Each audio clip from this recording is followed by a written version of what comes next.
ও পালায়নি, এখানে অন্য কোনো খেলা চলছে। কি খেলা স্যার? ধরো ওকে।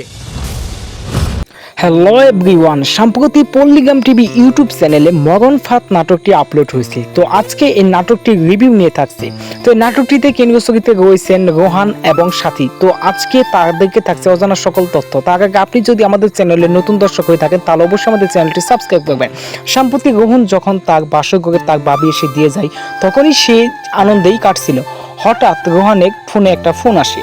সেখানে আপাতত সাথীর এক্স বয়ফ্রেন্ড তাকে বিভিন্নভাবে ব্ল্যাকমেল করে এবং ভিডিও দেয়, এবং যেটা দেখে রোহানের মাথা ভেঙে পড়ে এবং রোহান দুঃখ ভারাক্রান্ত নিয়ে বসে পড়ে এবং সাথী কান্না করতে থাকে। পরক্ষণেই রোহান থানায় যায় সেটার মামলা করতে, কিন্তু পুলিশেরা তাকে কোনোভাবেই ঢুকতে দিয়েছিল না। পরক্ষণেই তাকে ঢুকতে দেয়, কিন্তু মামলা কোনোভাবে নিচ্ছিল না। রোহান 1 লক্ষ টাকা ঘুষ দিয়ে পুলিশদের সেই মামলাটা দেয়, এবং পুলিশেরা বিভিন্ন তদন্ত করে এবং লোকেশন ট্র্যাক করে সেই লোকটার ফটোটা বাহির করে। পরক্ষণেই তারা অ্যাকশন নিবে এবং পুলিশ যায়, যে দেখে সমস্ত বাড়ি ফাঁকা এবং কোনো মানুষজন নেই এবং আসামি আগেই পালিয়েছে।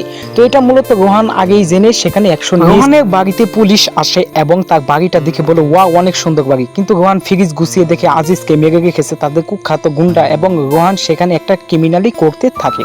তাদেরকে আজিজকে কিভাবে মেরেছিল, তারা মূলত একটা গাড়ি নিয়ে যেয়ে সেখানে মূলত আজিজকে ডাক দেয় এবং আজিজকে একটা গলায় দড়ি বেঁধে মেরে ফেলে এবং মেরে সেই ফ্রিজে রেখে।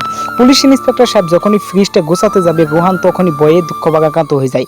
কিন্তু তৎক্ষণাৎ একটি ফোন আসে এবং বলে যে তার মেয়েকে নাকি কিডন্যাপ করা হয়েছে। সে পরক্ষণে বাড়িতে তার মেয়ের কাছে চলে যায়, কিন্তু তার মেয়ে তার কাছে সবকিছু লুকায় এবং পুলিশ ইন্সপেক্টর বলে যে সব ফোর্স ভাও করো, আমরা অ্যাকশন নিব। পরক্ষণেই তারা অ্যাকশন নেওয়ার আগে রোহান সেখানে গিয়ে গুন্ডাকে ধরে নিয়ে আসে, কিন্তু পুলিশেরা যখন সেই বাড়িতে যায় গিয়ে দেখে যে সেখানে দরজাটা খোলা। পরক্ষণে বাড়িতে তারা তল্লাশি চালায়, কিন্তু কেউ পায় না। পরক্ষণে দেখা যায় সেখানে একটা মেয়ে টাকার ব্যাগ নিয়ে বাড়ি থেকে পালাচ্ছে এবং তাকে দৌড়ে ধরার পর তার মুখটা তারা যখনই খুলতে যাবে তখন আশ্চর্য হয়ে যায়। মুখটা খুলে দেখে যে সেটা পুলিশ ইন্সপেক্টর বড়বাবুর মেয়ে, এবং মেয়ে বাবাকে জড়িয়ে ধরে অনেক কান্নাকাটি করতে থাকে এবং বাবাকে সবকিছু খুলে বলে।